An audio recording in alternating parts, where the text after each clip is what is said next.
감히 내 사위를 건드려? 부대 비리를 고발했다가 피떡이 된 사위. 장모님이 전화 한 통으로 현역 3스타 군단장을 호출하는 이야기입니다. 구독과 좋아요를 해주시면 더 좋은 사연으로 보답하겠습니다. 경기도 연천. 민간인 통제선 너머 남방 한계선이 지척인 이곳은 대한민국의 가장 날카로운 최전방이었다. 겨울의 연천은 단순한 추위를 넘어 공기마저 얼어붙어 폐부를 찌르는 듯한 냉기를 품고 있었다. 이 혹독한 땅에 육군 제5보병사단 통칭 열쇠부대가 있었다. 신임 소위 하강우는 갓 임관한 장교의 빳빳한 전투복을 입고 자신의 첫 부대에 전입했다. 그가 배치받은 곳은 사단 예하 보병연대의 최전방 일반 소초 GOP를 담당하는 대대였다. 충성. 소위 하강운. 금일부로 전입을 명받았습니다. 하강운의 경례는 절도가 넘쳤고 그를 바라보는 대대장 황정태 중령의 눈에는 잠시 스쳐가는 만족감이 어렸다. 하강운은 모든 면에서 모범적인 신임 장교였다. 육군사관학교 출신은 아니었지만 학군사관할 OTC 중에서도 수석에 가까운 성적과 강인한 체력 그리고 무엇보다 군인다운 군인이 되겠다는 확고한 신념을 지니고 있었다. 그의 신념은 단순한 칙이나 포부가 아니었다. 그것은 그의 삶의 일부이자 그가 가장 존경하는 인물에 대한 헌사와도 같았다. 하강우는 군인의 사위였다. 그의 아내 권혜성은 강단 있고 현명한 여성이었고 그녀의 어머니는 바로 대한민국 육군에서 전설적인 여성 지휘관으로 이름을 날렸던 예비역 소장 백사자 권지현이었다. 권지현 장군은 남성 중심의 군 조직에서 오직 실력과 원칙, 그리고 부하에 대한 진정한 사랑으로 두 개의 별을 단입지전적인 인물이었다. 하강우는 장모인 권지현을 단순한 가족 어른이 아닌 군인으로서의 진정한 사표로 삼고 있었다. 그는 아내와의 결혼 생활 중 장모와 대화할 기회가 많았다. 권 장군은 그에게 늘 이렇게 말했다. 하서방. 군인은 무엇으로 사는가? 명예와 신념일세. 그 신념이 부하를 향하고 국가를 향할 때 군인은 가장 빛나는 법이야. 하지만 기억하게. 그 신념을 지키는 길은 때로 얼음 위를 걷는 것보다 차갑고 외로울 수 있네. 하강우는 그 말을 가슴 깊이 새겼다. 그는 장모의 이름에 그리고 아내의 믿음에 누를 끼치지 않는 완벽한 군인이 되고 싶었다. 그는 자신의 배경을 단 한 번도 부대에 알린 적이 없었다. 그저 소위 하강운으로서 인정받고 싶었다. 하지만 그가 발을 디딘 연천의 부대는 그가 상상했던 명예와 신념과는 거리가 멀었다.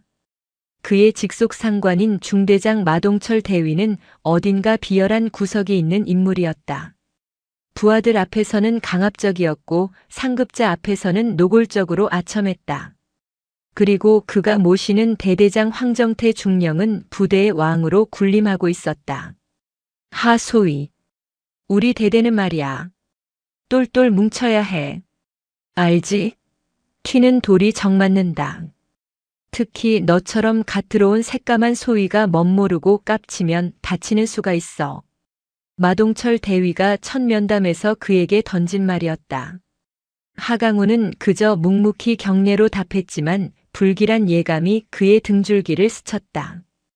연천의 겨울바람은 그가 지키고자 했던 신념을 시험하듯 유난히 차갑고 거칠게 불어오고 있었다. 하강우는 그저 묵묵히 자신의 소대원들을 챙기고 훈련에 매진하며 첫 겨울을 버텨내고 있었다. 그는 아직 몰랐다. 자신이 딛고 선 이 땅이 명예로운 전선이 아니라 부패와 폭력이 도사리는 늪지대라는 것을. 하강운 소위가 맡은 직책은 소대장이었지만 대대 내에서는 그에게 이런저런 행정 업무까지 떠넘기기 일쑤였다. 특히 부대의 보급 및 유류 관리를 담당하던 군수 장교가 갑작스러운 사고로 입원하면서 그 임시 업무가 하강운에게 떨어졌다. 하소위, 자네 꼼꼼해 보이니까 이거 잠깐 맡아. 별거 없어. 그냥 장부에 도장만 잘 찍어주면 돼. 마동철 대위는 서류 뭉치를 툭 던져주며 말했다. 하강우는 원칙대로 인수인계를 받으려 했지만 관련 서류들은 엉망이었다. 특히 대대에서 관리하는 유류와 부식의 입출고 내역이 상식적으로 이해가 가지 않는 부분이 많았다. 최전방 부대 특성상 막대한 양의 난방유와 차량 유류가 보급되었다. 하지만 장부상으로는 매주 정량이 소모되고 있었음에도 소초의 병사들은 늘 추위에 떨었다. 소대장님, 사실 난방유가 부족해서 보일러를 하루에 3시간밖에 못 틉니다. 소대장님, 지난주에 나온다던 특식은 왜 또 건빵으로 대체된 겁니까? 병사들의 불만은 사소한 징징거림이 아니었다. 그것은 생존의 문제였다. 하강우는 자신이 존경하는 장모 권지현 장군이 입버릇처럼 하던 말을 떠올렸다. 부하를 굶기고 춥게 만드는 지휘관은 적보다 더 나쁜 자다. 하강우는 밤을 새워가며 지난 몇 달간의 유류 및 부식 출납 기록을 모조리 대조하기 시작했다. 그리고 그는 거대한 불일치를 발견했다. 장부상으로는 매달 수백 드럼의 유류가 대대 전술 훈련 및 진지 보수 명목으로 반출되고 있었다. 하지만 하강훈이 복무하는 동안 그런 대규모 훈련이나 보수 공사는 없었다. 부식 또한 마찬가지였다. 상급 부대에서 내려온 고급 부식들은 장부에만 기록될 뿐 실제로는 병사들의 식판에 오르지 않고 사라지고 있었다. 그 사라진 물자들이 어디로 가는지는 명백했다. 며칠 뒤 하강우는 대대장 황정태 중령이 주말마다 자신의 개인 차량 트렁크에 무언가를 싣는 것을 목격했다. 그것은 병사들에게 지급되어야 할 유류통과 부식 상자들이었다. 더욱 충격적인 것은 그 물자들이 연천 시내의 한 민간 업자에게 정기적으로 넘어가고 있다는 정황을 포착한 것이다. 황 중령은 부대의 물자를 빼돌려 개인적인 이득을 취하고 있었고 마동철 대위는 그 하수인 노릇을 하며 떡고물을 받아먹고 있었다. 하강우는 피가 거꾸로 솟는 것을 느꼈다. 이것은 단순한 비리가 아니었다. 혹한 속에서 나라를 지키는 병사들의 피와 땀을 훔치는 명백한 적대 행위였다. 그는 증거를 모았다. 실제 재고와 장부의 차이를 기록한 대조표 유류 반출 지시서 사본, 그리고 황 중령이 민간 업자와 접촉하는 날짜와 시간을 기록한 일지까지. 그는 먼저 마동철 대위를 찾아갔다. 최소한의 절차는 지켜야 한다고 생각했다. 중대장님, 대대 군수 물자 관리에 심각한 문제가 있는 것 같습니다. 유류 재고가 장부와 전혀 맞지 않습니다. 하강훈이 서류를 내밀자 마 대위의 얼굴이 순간 굳어졌다. 하소위, 지금 나한테 따지는 건가? 자네가 뭘 안다고? 따지는 것이 아니라 사실을 말씀드리는 겁니다. 이대로라면 병사들이 겨울을 날 수 없습니다. 당장 대대장님께 보고드려야 합니다. 마 대위는 하강훈을 잠시 노려보더니 이내 비릿한 미소를 지었다. 보고? 좋아. 대대장님께 직접 보고드려. 내가 알아서. 대신 말이야 하소위. 이 순간부터 내가 하는 모든 행동은 내가 책임져야 할 거야. 철저하게 말이지. 마 대위의 목소리에는 단순한 경고가 아닌 살기 어린 위협이 담겨 있었다. 하강우는 물러서지 않았다. 그는 소신을 지키기로 했다. 그것이 그의 장모가 가르쳐준 군인의 길이었기 때문이다. 그날 오후 하강우는 대대장실의 문을 두드렸다. 중령님, 드릴 말씀이 있습니다. 황정태 중령은 여유로운 표정으로 그를 맞았다. 하지만 하강훈이 준비한 서류를 내밀고 유류 횡령 문제를 입에 올린 순간 황 중령의 안경 너머 두 눈이 뱀처럼 번뜩였다. 하소위, 지금 이게 무슨 짓이지? 사실관계를 바로 잡아야 합니다.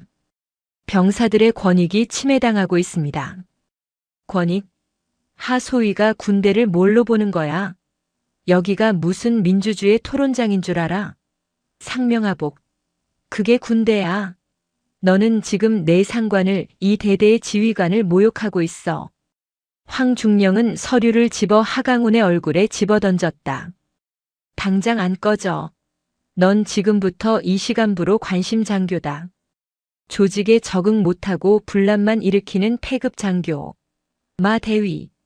황중령이 소리치자 문 밖에서 대기하고 있던 마동철 대위가 기다렸다는 듯이 들어왔다. 예, 중령님. 저 새끼 오늘부로 내 눈앞에 안 보이게 해. 하소위가 정신을 못 차리는 것 같으니 마 대위가 군대식으로 정신 교육 좀 똑바로 시켜. 군대식이라는 말에 마 대위가 입꼬리를 올리며 웃었다. 염려 마십시오. 제가 책임지고 교육시키겠습니다. 그 순간 하강훈은 깨달았다. 자신이 늪의 한가운데로 걸어 들어왔음을. 그러나 그는 후회하지 않았다. 연천의 차가운 바람이 대대장실 창문을 거세게 두드렸다. 그날 밤부터 하강훈 소위에 대한 군대식 교육이 시작되었다. 그것은 공공연한 폭력이 아니었다. 처음에는 교묘한 방식의 따돌림과 가혹 행위로 시작되었다. 하강훈의 소대는 갑자기 모든 훈련과 작업에서 최우선으로 투입되었다. 병사들은 쉬지 못했고 불만은 자연스레 소대장인 하강훈에게 향했다. 하소위, 자네 소대원들 군기가 왜 이 모양이야? 소대장이 똑바로 못하니까 애들이 빠져가지고.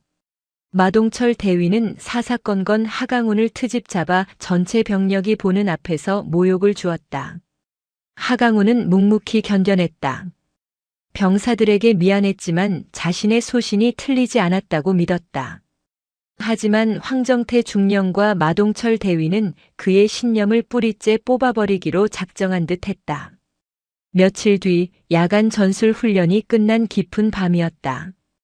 훈련 성과가 부진하다는 이유로 하강훈은 중대장실로 불려갔다. 하강훈, 너 아직도 내가 뭘 잘못했는지 모르겠어? 중대장실에는 마동철 대위와 그와 한패인 조광필 중사가 함께 있었다. 조 중사는 평소에도 병사들에게 손찌검을 일삼기로 유명한 자였다. 저는 군인으로서 당연히 해야 할 일을 했습니다. 하강훈이 꼿꼿이 대답하자 마 대위가 헛웃음을 터뜨렸다. 해야 할 일? 내가 할 일은 입 닥치고 상급자 말에 복종하는 거야. 어디서 배워먹은 소신이야? 내가 그러고도 내 부하야? 부당한 명령에 복종할 수는 없습니다. 그 말이 끝나기가 무섭게 마 대위의 주먹이 하강훈의 복부를 강타했다. 하강훈은 숨이 멎는 고통에 무릎을 꿇었다. 이 새끼가 아직도 정신을 못 차렸네. 조 중사.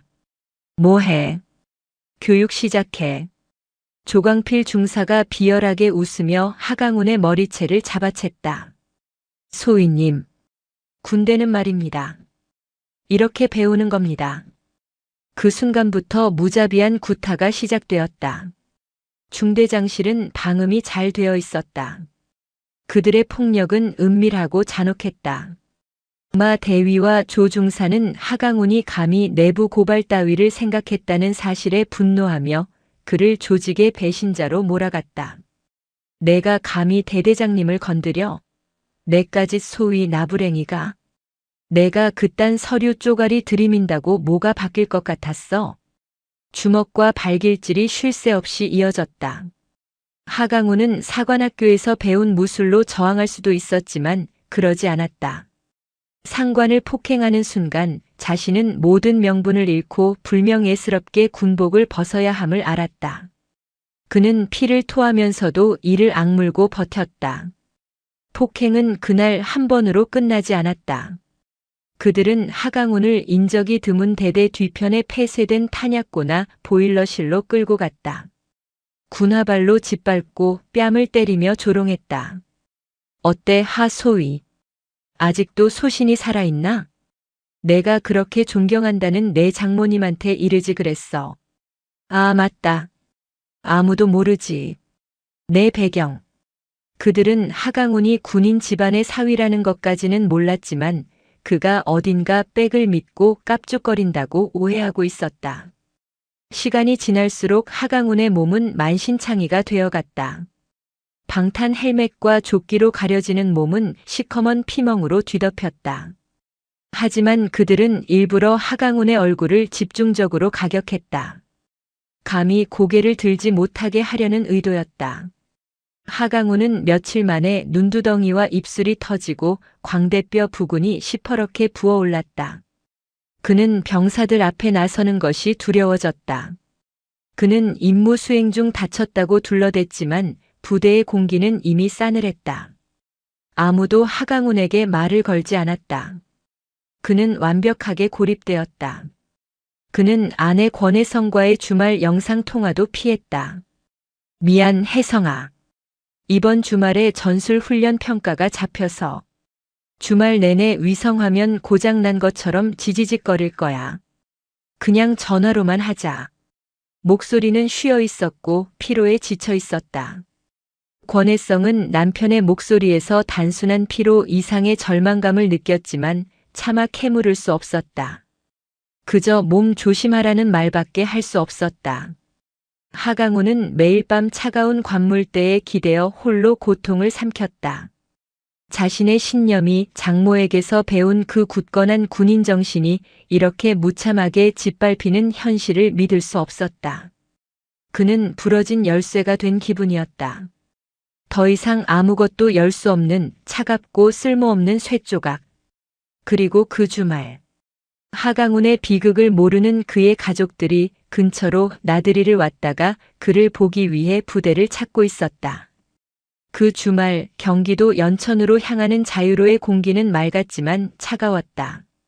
권혜성은 운전대를 잡은 남편의 누나, 즉 하강훈의 친누나에게 연신 감사를 표하며 조수석에 앉아 있었다. 뒷좌석에는 그녀의 어머니, 예비역 소장 권지현이 꼿꼿하지만 편안한 자세로 창밖의 겨울 풍경을 바라보고 있었다. 어머니, 정말 괜찮으시겠어요? 갑자기 저희가 연천까지 간다고 해서. 혜성이 주말에 갑자기 바람이나 쐬자며 연천행을 제안한 어머니의 의도를 이제야 조금 알 것 같았다. 혜성아, 내가 군 생활을 어디서 제일 오래 했는지 아나? 철원, 화천, 연천. 전방이셨죠? 그렇지. 이 길목, 이 공기, 이 냄새가 내 젊은 날의 전부였다. 그냥 이맘때의 전방 공기가 그리웠을 뿐이야. 그리고 근처의 태풍 전망대도 오랜만에 가보고 싶구나. 북녘 땅이 얼마나 변했는지. 권지현은 그렇게 말했지만 그녀의 진짜 속내는 다른 곳에 있었다. 지난 수요일 사위 하강훈과의 짧은 통화가 그녀의 마음에 돌을 던졌다. 어머님 잘 지내십니다. 부대는 좋습니다. 다들 잘해주십니다. 목소리는 쉬어 있었고 단어와 단어 사이에 아주 미세한 호흡은 고통을 참는 자의 것이었다. 권지현은 수만 명의 부하를 지휘하며 그들의 목소리 톤만으로도 부대의 상태를 파악하던 백사자였다. 그녀의 사위는 지금 무언가를 숨기고 있었다. 그것도 아주 필사적으로. 누님, 저희 신랑 부대가 이 근처인데 잠깐 들러봐도 될까요? 면회가 될지는 모르겠지만 혹시 얼굴이라도. 혜성도 남편의 피곤한 목소리가 마음에 걸렸다. 그래, 혜성아. 마침 잘 됐네. 근처까지 왔는데 사위 얼굴은 봐야지. 내가 맛있는 거라도 사 먹일 테니 일단 부대로 가자. 권지현이 흔쾌히 동의했다. 하강훈의 누나 역시 동생을 볼 수 있다는 생각에 기꺼이 차를 부대 정문으로 돌렸다. 그 시각 하강훈은 주말임에도 불구하고 중대장 마동철의 지시로 대대무기고에서 재고 정리를 하고 있었다. 아니, 정리를 빙자한 가혹행위였다. 하소위. 얼굴이 그게 뭐야? 꼭 어디서 두들겨 맞은 놈 같잖아. 그러니까 내가 특별 교육시켜준 거 아니야. 마 대위는 낄낄거리며 하강훈의 부어오른 뺨을 손가락으로 툭툭 쳤다. 하강훈은 입술을 깨물며 고통을 참았다. 얼굴의 멍은 이제 시퍼런색을 넘어 검붉은 보라색으로 변해가고 있었다. 똑바로 안 해? 오늘 이거 다 못 끝내면 밤새울 줄 알아. 그때 하강훈의 전투복 주머니에서 휴대폰이 진동했다. 사랑하는 혜성이라는 이름이 떠 있었다. 하강훈의 심장이 쿵 내려앉았다. 이 얼굴로, 이 몰골로 아내를 볼 수는 없었다. 전화 받지 마. 근무 중에 무슨 전화야? 마 대위가 쏘아붙였다. 하지만 진동은 그치지 않았다. 오히려 이번에는 부대 위병소에서 인터폰이 걸려왔다. 충성. 중대장님. 하강훈 소위 가족분들이 면회 오셨습니다. 어머님과 아내분 그리고 누님이. 마동철의 얼굴이 순간 일그러졌다. 이 타이밍에 뭐? 가족? 하소위, 너 가족한테 일렀어? 아닙니다. 저는 마 대위는 잠시 무언가를 골똘히 생각하더니 이내 비열한 미소를 지었다. 좋아. 아주 잘 됐네. 내 가족들이 내가 군 생활 적응 못하고 관심 장교로 찍힌 꼴을 직접 봐야지. 그래야 내가 뭘 잘못했는지 알 거 아니야. 안 그래? 마 대위는 하강훈의 멱살을 잡아 일으켰다. 가서 만나.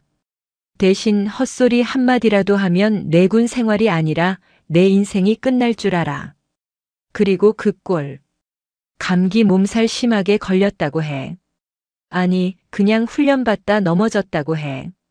그게 낫겠네. 알았어? 하강훈은 치욕감에 몸을 떨며 대답 대신 고개를 끄덕였다. 제5보병사단 열쇠부대의 위병소 옆 면회실은 주말임에도 한산했다. 하강훈은 전투모를 깊게 눌러쓰고 혹한 기용 안면 마스크를 턱 밑까지 올려 얼굴의 대부분을 가린 채 면회실로 들어섰다. 강훈 씨, 동생. 혜성과 누나가 그를 보고 반갑게 달려왔다.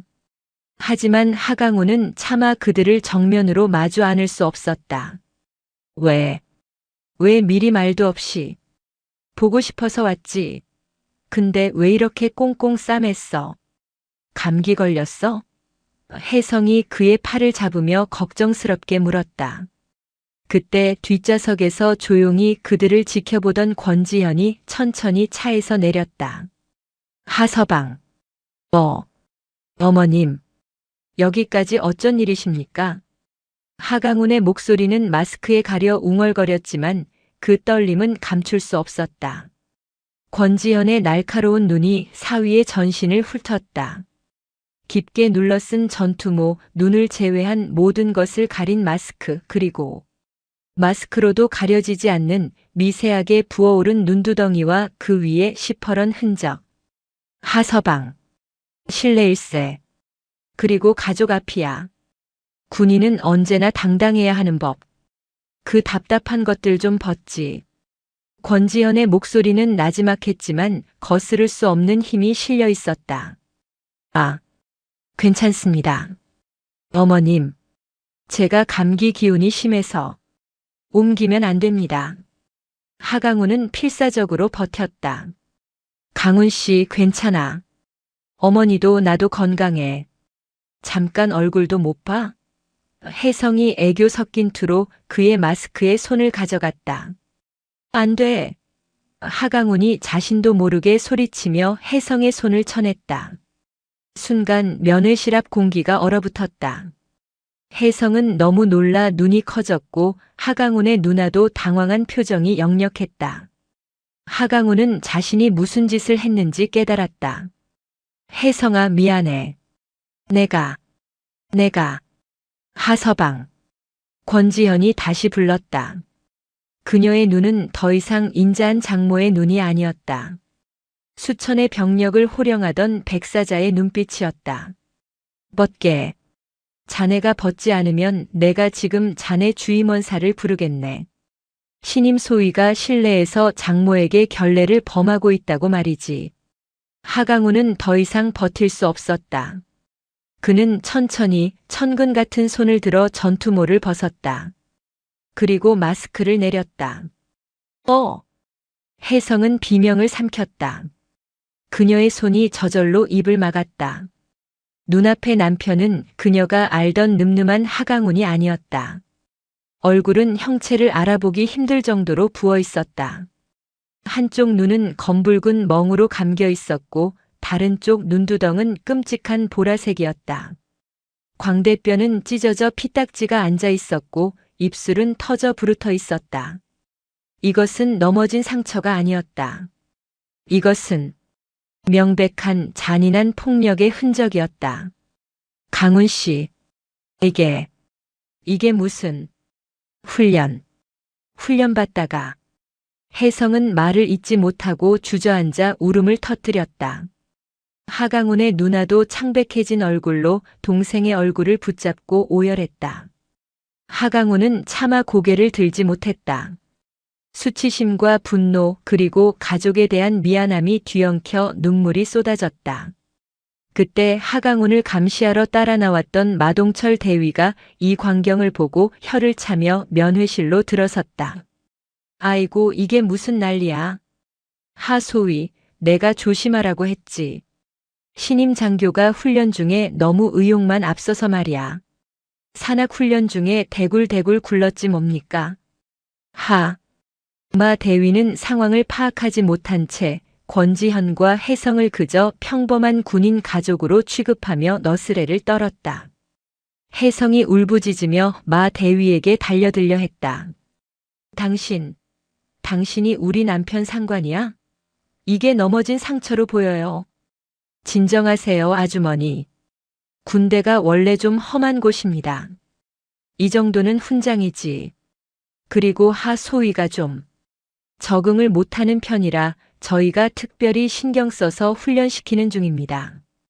마 대위는 특별히라는 말에 힘을 주며 하강훈을 조롱하듯 쳐다봤다. 권지현은 단 한마디도 하지 않았다. 그녀는 그저 조용히 자신의 휴대폰을 꺼내 들었다. 그녀의 손은 조금도 떨리지 않았다. 어이쿠 어머님. 어디 신고하시게요? 소용없습니다. 군대 일은 군대에서 해결하는 겁니다. 저 바쁜 사람이니까 이만 가보겠습니다. 하소위, 가족들 잘 돌려보내고 10분 뒤에 다시 무기고로 복귀해. 마 대위가 거들먹거리며 몸을 돌리는 순간이었다. 권지현의 나직한 목소리가 그의 등 뒤에 비수처럼 꽂혔다. 거기 마 대위라고 했던가? 예. 왜 부르십니까, 어머님? 마 대위가 귀찮다는 듯 돌아봤다. 자네는 지금부터 그 자리에서 한 발자국도 움직이지 말게. 뭐라고요? 권지현은 마 대위의 눈을 똑바로 응시하며 통화 버튼을 눌렀다.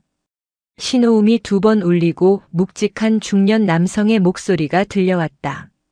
예, 이계훈입니다. 마 대위는 이계훈이라는 이름을 듣고도 상황 파악이 되지 않았다. 이 장군, 나 권지현이야. 그 이름에 마 대위의 얼굴이 갸우뚱했다. 권지현? 네. 장군님, 권 장군님이십니까? 충성. 오랜만입니다. 어쩐 일이십니까? 수화기 너머의 목소리가 갑자기 격앙되고 군기가 바짝 든 목소리로 바뀌었다. 권지현의 목소리는 여전히 차분했다. 이 장군, 지금 어디인가? 예, 장군님. 저 지금 관사에서. 지금 당장 내 앞으로 오게. 30분 주지. 여기는 경기도 연천 육군 제5보병사단 위병소 면회실일세. 네. 연천이십니까?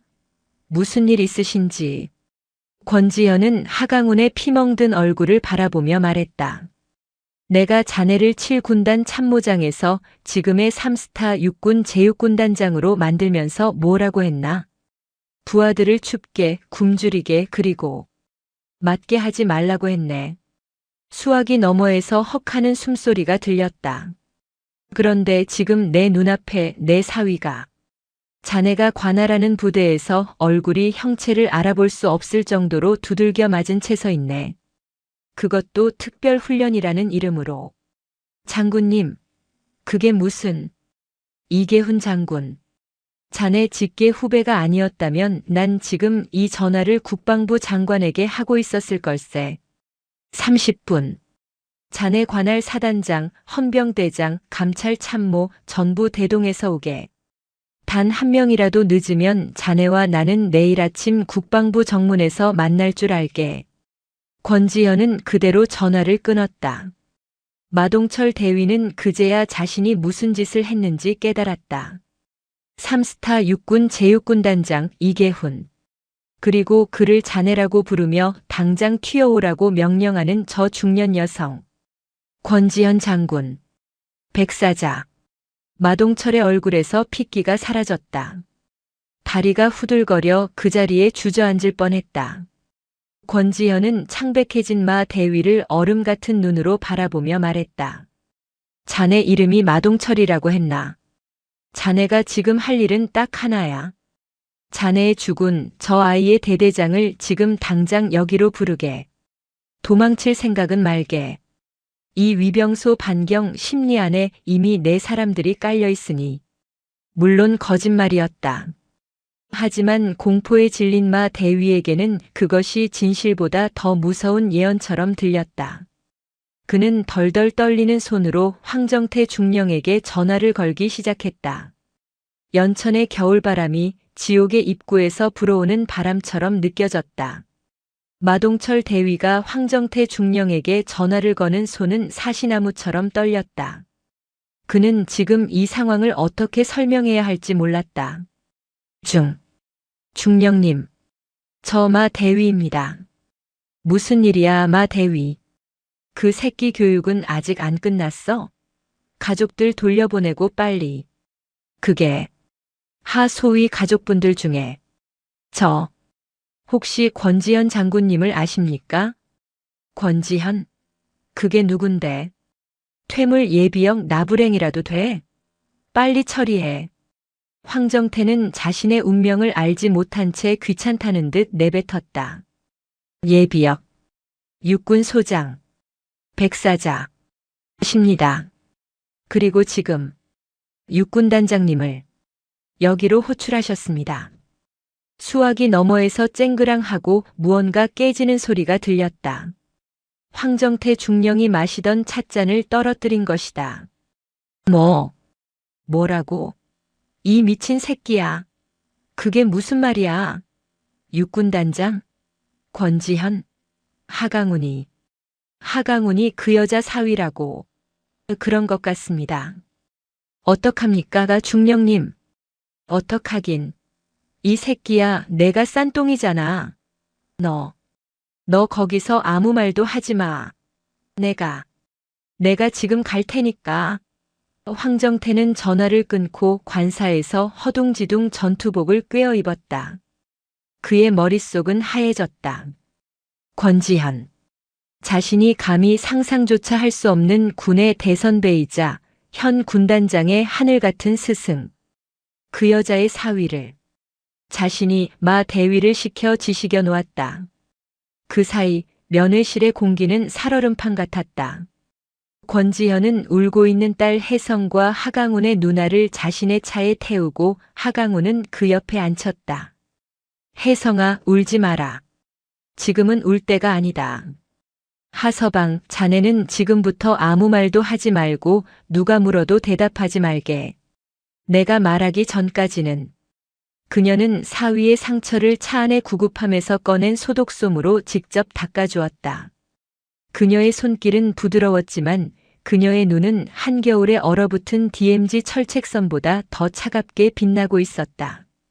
마동철 대위는 위병소 입구에서 마치 죄인처럼 뻣뻣하게 서 있었다. 그리고 정확히 25분이 지났을 때 연천의 한적한 도로를 찢을 듯한 사이렌 소리와 함께 검은색 지휘 차량 KU-900이 흙먼지를 일으키며 급정거했다. 차량 번호판은 육군 참모총장급이 사용하는 성판은 아니었지만 그의 준하는 육군 제6군단장의 상징을 달고 있었다. 차가 멈추기도 전에 뒷문이 열리고 대한민국 육군의 최전방 중부 전선을 책임지는 3스타 이계훈 군단장이 전투복 차림으로 튀어나왔다. 그의 얼굴은 분노와 당혹감으로 붉게 상기되어 있었다. 그의 뒤를 이어 오사단장인 박종수 소장과 육군단 헌병대장, 감찰 참모가 줄줄이 차에서 내렸다. 그들은 모두 무슨 영문인지도 모른 채 군단장의 분노한 호출에 끌려온 터였다. 이계훈 군단장은 위병소를 가로질러 권지현이 서 있는 차 앞으로 달려왔다. 그리고 그는 현역 군단장이라는 사실이 무색하게 예비역 소장인 권지현을 향해 젖먹던 힘까지 다해 경례를 붙였다. 충성, 장군님, 군단장, 육군 중장 이계훈, 부르셔서 왔습니다. 그의 우렁찬 목소리에 오사단장 박 소장의 눈이 휘둥그레졌다. 자신의 군단장이 아주머니로 보이는 민간인 여성에게 장군님이라며 극존칭의 경례를 하고 있었다. 권지현은 경례를 받지 않았다. 그녀는 그저 이계훈의 눈을 바라보며 나직이 말했다. 이 장군, 내 차에 타게. 네, 알겠습니다. 이계훈은 망설임 없이 권지현의 차 뒷좌석에 올라탔다. 그리고 차 안에서 그는 모든 것을 보았다. 울음이 그렁그렁한 권지현의 딸. 그리고 한눈에 봐도 단순 폭행이 아닌 집단 린치의 흔적이 역력한 피멍든 얼굴의 신임소위. 에이. 이계훈은 주먹을 부르짖었다. 권지현이 차분하게 말했다. 이 장군, 저기 서 있는 저자, 오사단장인가? 예, 맞습니다. 박종수 소장입니다. 그리고 그 뒤에 헌병대장, 감찰 참모 다 데려왔겠지. 잘했네. 이 아이 하강훈 소위일세. 내 사위야. 장군님, 면목 없습니다. 제가 지휘 책임을. 자네 책임은 나중에 묻겠네. 지금부터 내가 하는 말을 듣게. 하서방은 지난 몇 주간 이 부대의 비리를 파헤치고 있었네. 대대장 황정태 중령과 중대장 마동철 대위가 결탁하여 군수 물자, 유류와 부식을 빼돌리고 있었어. 권지현은 하강훈에게 미리 들어둔 자초지종을 짧게 요약했다. 하서방이 그것을 바로잡으려 하자 저것들이 군대식 교육이라는 명목으로 이 아이를 이렇게 만들었네. 오늘 내가 오지 않았다면 하서방은 아마 이 겨울을 넘기지 못했을지도 모르지. 이계훈의 얼굴이 하얗게 질렸다. 단순 폭행이 아니라 내부 고발자에 대한 보복 폭행. 이것은 군의 근간을 뒤흔드는 최악의 범죄였다. 장군님, 어떻게 할까요? 지시만 내려주십시오. 이계훈의 목소리는 분노로 떨리고 있었다. 첫째, 저기 서 있는 마동철 대위. 당장 체포하게. 직위 해제는 물론이고 오늘부로 군복을 벗긴다고 생각하게. 둘째, 오사단장 박 소장에게 일러 지금 당장 황정태 중령이 있는 대대를 완벽하게 포위하게. 그놈이 증거를 인멸할 시간조차 주지 말게. 헌병대와 감찰팀을 투입해서 대대장실, 행정실, 그리고 황정태와 마동철의 관사까지 모조리 압수수색하게. 컴퓨터, 휴대폰, 통장 내역까지 샅샅이 뒤지게. 셋째, 이 사건 자네 선에서 덮을 생각 말게. 나 권지현의 이름으로 육군 본부 감찰실에 직통으로 보고하게. 자네가 먼저 보고하지 않으면 내가 할 걸세. 자네의 안위는 그 이후에 생각하게. 네, 즉각 조치하겠습니다. 이계훈은 차 문을 박차고 나왔다. 그의 얼굴은 이제 더 이상 분노가 아닌 냉혹한 집행자의 얼굴이었다. 박종수 소장. 예, 군단장님. 지금 당장 자네 사단 헌병대를 총동원해. 하소위 소속 대대를 포위하고 대대장 황정태 중령을 내 앞으로 끌고 와. 감찰 참모는 헌병대와 함께 대대의 모든 군수 장부와 컴퓨터를 확보한다. 15분 내로 끝내. 예, 알겠습니다. 박 소장은 그제야 사태의 심각성을 깨닫고 자신의 휴대폰에 대고 고함을 지르기 시작했다. 헌병대장. 예, 군단장님. 저기 서 있는 마동철 대위. 당장 현행범으로 체포해. 수갑 채워서 헌병대 차량에 쳐넣어. 마동철 대위는 이 모든 광경을 넋이 나간 채 지켜보다가 체포라는 말에 무릎이 꺾여 그 자리에 주저앉았다. 군단장님, 살려주십시오. 저는 시키는 대로. 시끄럽다. 이계훈이 마 대위의 뺨을 후려 갈겼다. 내 놈 같은 놈이 감히 신성한 군복을 입고 있어. 끌고 가. 헌병 2명이 달려들어 마동철의 팔을 꺾어 수갑을 채웠다. 그는 짐승처럼 비명을 지르며 끌려갔다. 바로 그때 황정태 중령이 자신의 차량을 몰고 미친 듯이 달려와 위병소 앞에 멈춰 섰다. 그는 이미 수갑을 차고 끌려가는 마 대위와 살기등등한 육군단장, 그리고 그 모든 것을 얼음처럼 지켜보는 권지현을 보았다.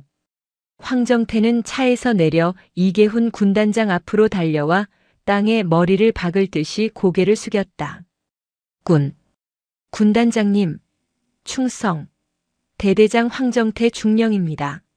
오해가 있습니다. 이계훈은 그를 거들떠보지도 않았다. 그는 황정태를 지나쳐 권지현에게로 걸어갔다. 장군님, 범인 중 하나가 도착했습니다. 어떻게 하시겠습니까? 권지현은 차에서 내려 황정태의 앞으로 천천히 걸어갔다. 그녀의 구두굽 소리가 위병소 시멘트 바닥에 또렷하게 울렸다. 자네가 황정태 중령인가? 네. 예, 그렇습니다. 부디. 자네가 훔친 것이 얼만가? 자네가 빼돌린 유류 때문에 내 사위의 소대원들이 이 혹한에 떨고 있었네. 자네가 훔친 부식 때문에 그들은 굶주리고 있었고, 그걸 덮자고 내 사위를 이렇게 만들었나. 장군님, 잘못했습니다. 죽을 죄를 지었습니다. 황정태는 그 자리에 엎드려 빌기 시작했다. 권지현은 그를 경멸하듯 내려다보았다. 죽을 죄? 그래. 자네는 오늘 죽는 게 나을 뻔했어. 이계훈 장군. 예, 장군님. 저자의 군복을 지금 당장 벗기게. 그리고 계급장도 떼어버리게. 저자는 더 이상 대한민국 육군 장교가 아닐세.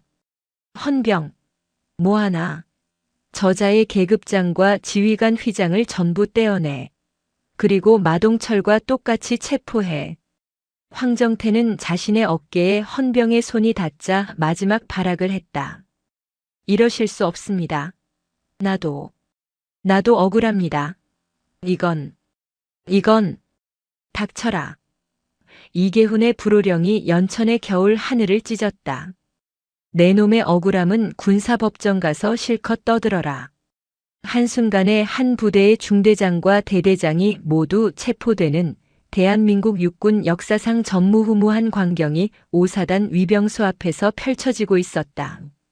하강우는 차 안에서 그 모든 것을 지켜보며 피멍이 든 입술을 깨물었다. 이것은 그가 원했던 참교육이 아니었을지도 모른다. 하지만 그는 알았다. 자신의 소신이 그리고 장모님의 신념이 오늘 이 썩어버린 부대를 통째로 도려내고 있다는 것을. 폭풍이 연천을 휩쓸기 시작했다. 황정태 중령과 마동철 대위가 수갑을 찬 채 헌병대 차량으로 끌려가는 모습은 충격 그 자체였다. 위병소 근무를 서던 사병들과 당직 간부들은 눈앞에서 벌어지는 광경을 믿을 수 없다는 듯 입을 벌린 채 굳어 있었다. 대한민국 최전방 사단, 그것도 열쇠 부대의 심장부에서 벌어진 일이었다. 이계훈 군단장은 박종수 사단장에게 고함을 쳤다. 박 소장, 자네는 지금부터 뭘 해야 할지 아직도 모르겠나? 당장 전 부대 비상 소집하게. 자네 사단장이 아니라 나 군단장이 직접 주관하겠네. 예, 알겠습니다, 군단장님. 박종수 소장은 창백해진 얼굴로 사단 지휘 통제실로 달려갔다. 그는 자신의 두 별이 오늘 밤하늘에서 떨어질 수도 있다는 공포에 휩싸였다. 권지현은 이계훈을 불렀다. 이 장군, 아직 끝나지 않았네. 예, 장군님. 말씀하십시오. 폭행에 가담한 자가 더 있을 걸세. 하서방 말로는 조광필 중사라고 하더군. 하강훈이 차 안에서 고개를 끄덕였다. 이계훈은 즉시 감찰 참모에게 무전했다. 대대본부에 진입한 감찰팀. 지금 즉시 조광필 중사를 체포해. 저항하면 사살해도 좋다. 곧이어 무전으로 다급한 보고가 들어왔다. 조광필 중사가 대대장실에서 서류를 파쇄하려다 현장에서 헌병들에게 붙잡혔다는 보고였다. 권지현은 차가운 눈으로 이계훈을 바라봤다. 이 장군, 저 아이들, 저 대대의 사병들은 무슨 죄가 있나? 저런 도둑놈들 밑에서 추위에 떨고 굶주리고 폭력에 노출되어 있었네. 자네가 군단장이라면 가장 먼저 해야 할 일이 무언가? 이계훈은 권지현의 뜻을 즉각 알아차렸다. 군수 참모, 지금 당장 육군단 직할 보급대대에 연락해. 야전 취사 트레일러, 혹한 기용 방한 피복, 남방유. 닥치는 대로 긁어 모아서 1시간 내로 5사단 2대대로 투입하게. 오늘 밤 이 부대원들 전원, 내 군단장 특식으로 가장 뜨거운 밥을 먹인다. 남방유는 창고가 터질 때까지 채워 넣어. 이계훈의 명령은 즉각적이었고 육군단은 일사불란하게 움직였다. 군단장의 분노는 단순한 처벌이 아닌 가장 낮은 곳의 병사들을 향한 회복으로 이어지고 있었다. 권지현은 그제야 이계훈의 어깨를 가볍게 두드렸다. 그래. 그게 지휘관이야. 뺏겼으면 10배로 채워줘야지. 그녀는 다시 차로 돌아와 하강훈의 곁에 앉았다.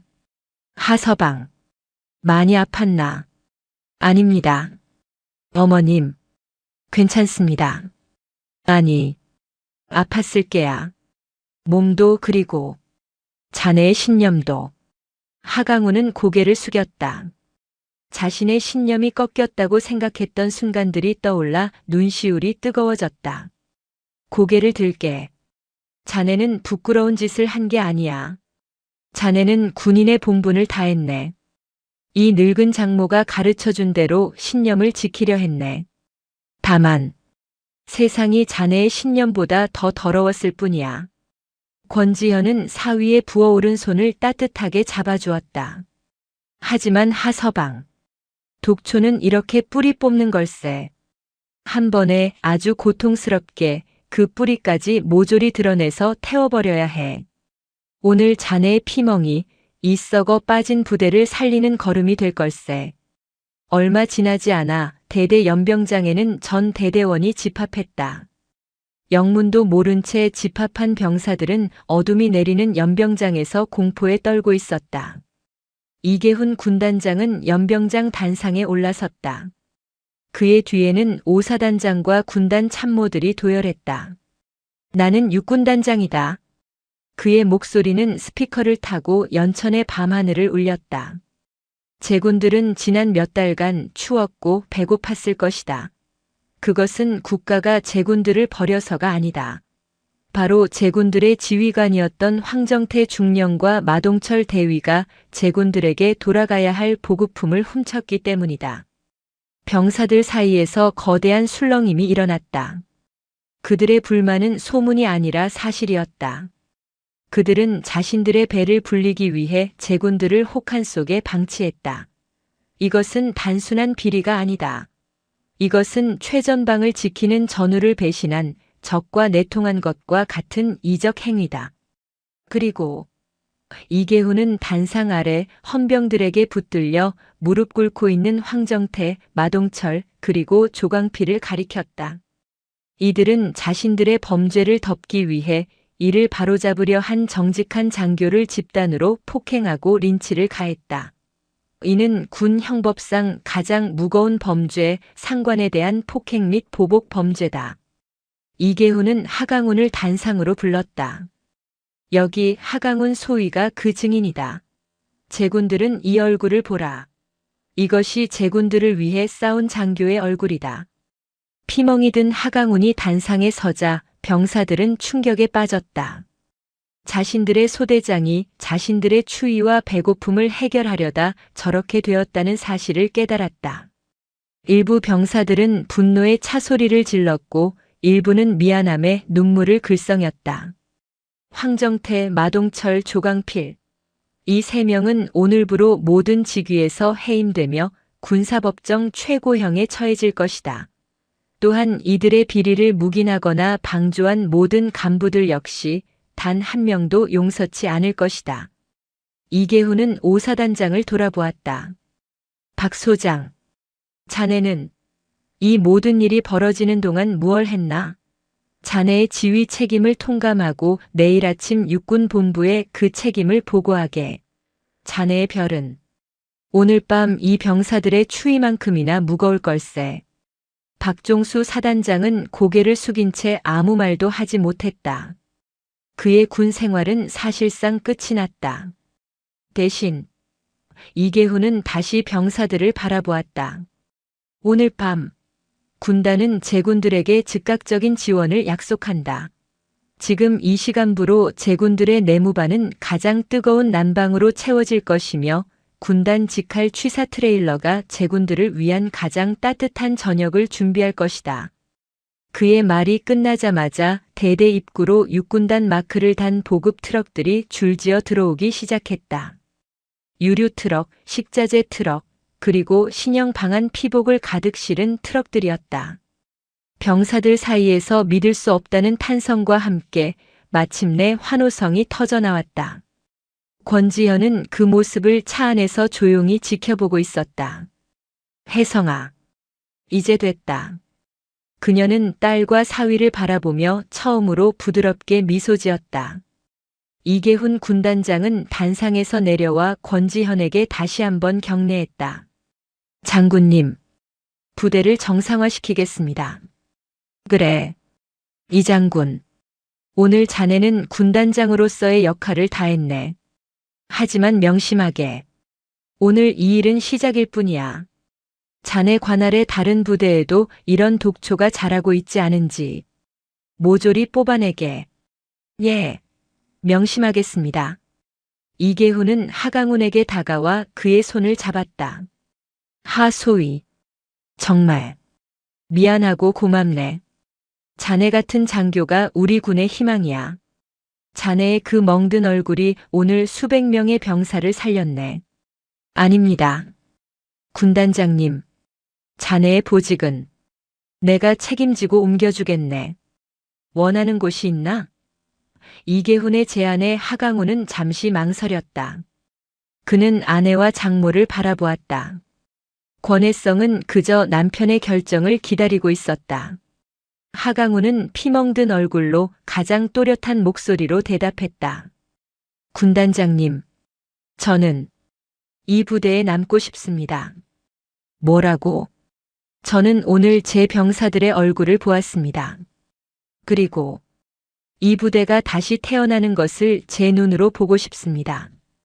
제가 뿌린 씨앗이 어떻게 자라는지, 제가 지키려 했던 것들이 어떻게 회복되는지 이곳에서 제 병사들과 함께하고 싶습니다. 이계훈은 잠시 놀란 눈으로 하강훈을 바라보다가 이내 크게 웃었다. 하하, 그래. 그래야 내 후배지. 아니, 그래야 권 장군님의 사위지. 그는 하강훈의 어깨를 힘차게 두드렸다. 좋다 하소위. 자네의 뜻을 존중하겠네. 오늘부로 이 대대의 공석이 된 중대장 직무대리를 자네에게 맡기겠네. 자네가 직접 이 부대를 자네의 소신대로 한번 이끌어보게. 충성. 감사합니다. 하강훈은 부어오른 얼굴에도 불구하고 가장 힘찬 경례를 붙였다. 권지현은 그런 사위를 보며 고개를 끄덕였다. 그녀의 백사자 같은 눈빛이 어머니의 따뜻한 눈빛으로 변해 있었다. 연천의 혹독한 겨울밤이 지나고 있었다. 썩어버린 뿌리는 뽑혔고 그 피멍든 땅 위에 새로운 희망의 싹이 움트고 있었다. 밤이 깊은 연천의 제5보병사단 위병소 앞은 대한민국 육군의 축소판과도 같은 거대한 격동의 현장이 되어버렸다. 수갑이 채워진 채 헌병대 차량에 처박힌 황정태 중령과 마동철 대위, 그리고 조광필 중사는 방금 전까지 자신들이 왕으로 군림하던 이 부대에서 가장 비참한 죄인의 모습으로 떨고 있었다. 그들의 눈에는 더 이상 오만함이나 비열함이 남아있지 않았다. 오직 본능적인 공포와 눈앞의 현실을 부정하려는 처절한 몸부림만이 가득했다. 이계훈 군단장은 자신의 지휘 차량 통신망을 이용해 육군단 전체에 비상을 걸었다. 그의 목소리는 연천의 겨울 바람보다 더 차갑고 날카로웠다. 군단 참모장, 지금 즉시 군단 기동감사팀 전원, 헌병특임대, 군 검찰단 수사관들을 5사단으로 급파하게. 한 명도 빠짐없이. 5사단장이 정신을 못 차리고 있으니 오늘 밤 이 사단은 내가 직접 접수한다. 그의 명령은 단순한 분노의 표출이 아니었다.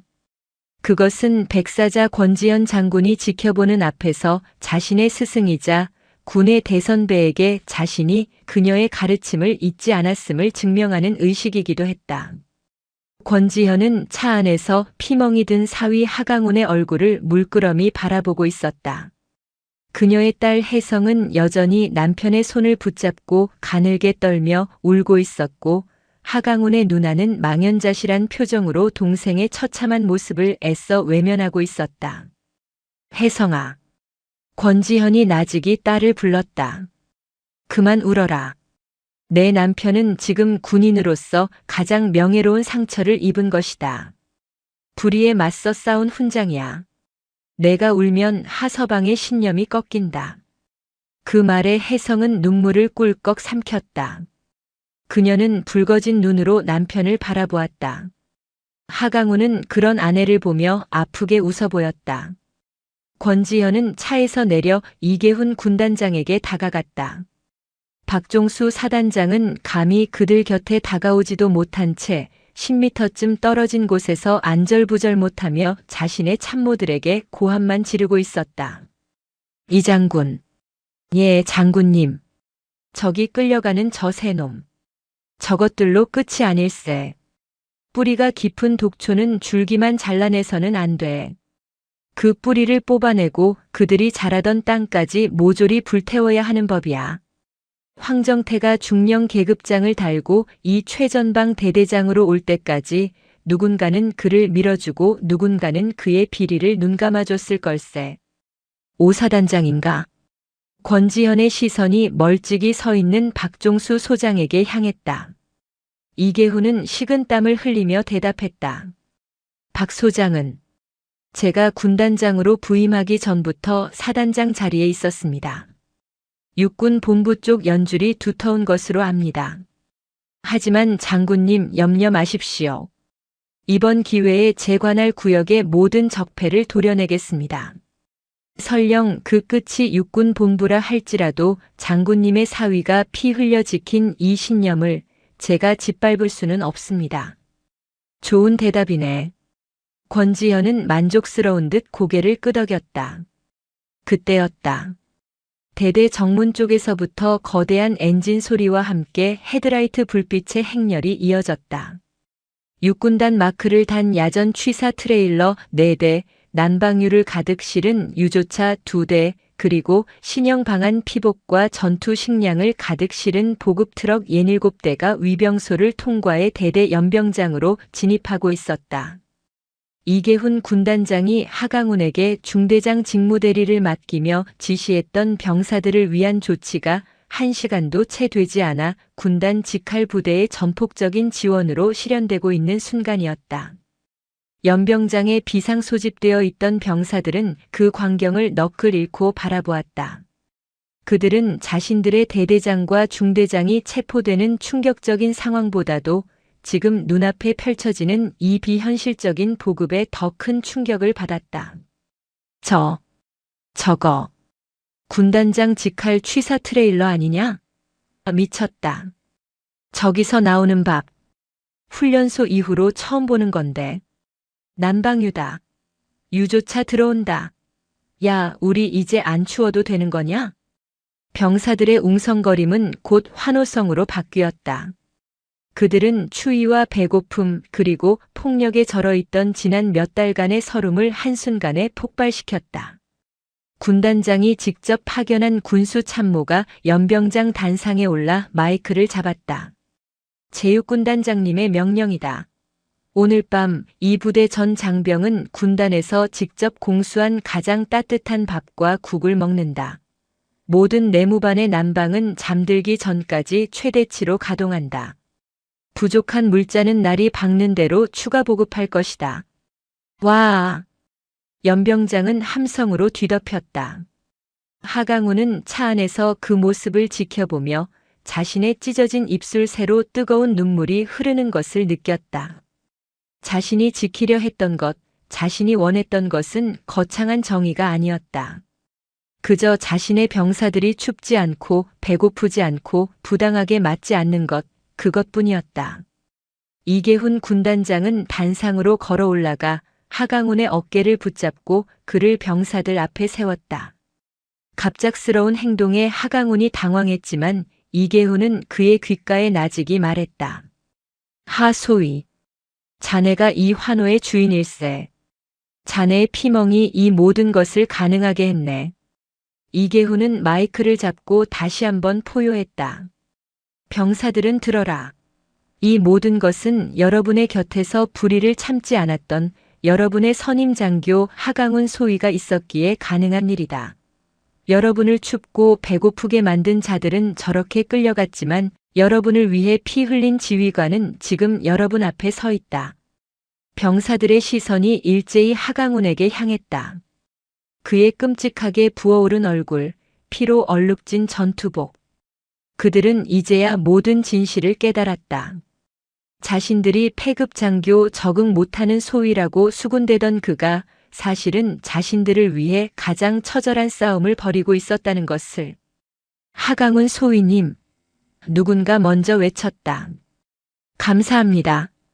그것은 기폭제가 되었다. 소위님, 감사합니다. 충성. 하강훈 소위님, 연병장을 가득 메운 감사합니다라는 외침은 그 어떤 군가보다도 우렁차게 연천의 밤하늘에 울려 퍼졌다. 하강훈은 더 이상 눈물을 참지 못했다. 그는 피멍든 얼굴로 거수 경례를 붙이며 오열했다. 권지현은 차 안에서 그 모습을 조용히 지켜보고 있었다. 그녀의 차가운 백사자의 눈빛은 온데간데 없었고 오직 자랑스러운 아들을 바라보는 어머니의 따뜻함만이 남아있었다. 권혜성은 울음과 웃음이 뒤섞인 얼굴로 남편의 모습을 바라보았다. 어머니, 강훈 씨, 정말 멋있어요. 권지현은 딸의 머리를 쓰다듬어 주었다. 그래, 내 사위지만 참으로 멋진 군인이다. 그 시각 육군단 감찰팀과 헌병대는 황정태의 대대장실과 관사를 2중 3중으로 샅샅이 뒤지고 있었다. 그리고 그들의 입에서는 경악이 터져나왔다. 군단장님, 이것은 감찰 참모가 창백한 얼굴로 이계훈에게 중간 보고를 했다. 황정태 중령의 개인 관사 창고에서 민간업자에게 팔아넘기기 위해 빼돌린 군용 유류 드럼통 30개가 발견되었습니다.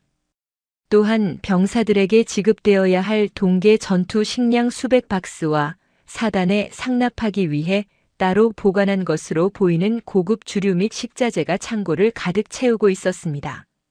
뭐라고? 이계훈의 눈에 다시 불이 붙었다. 그뿐만이 아닙니다. 그의 개인 컴퓨터에서는 지난 수년간 그가 연천 시내의 특정 민간 주유소 및 식당과 거래한 내역이 담긴 차명 계좌가 발견되었습니다. 그 금액이 어림잡아 수억 원에 달합니다.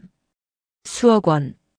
일개 중령이 최전방 부대 병사들의 피와 땀을 팔아넘겨 챙긴 돈이었다.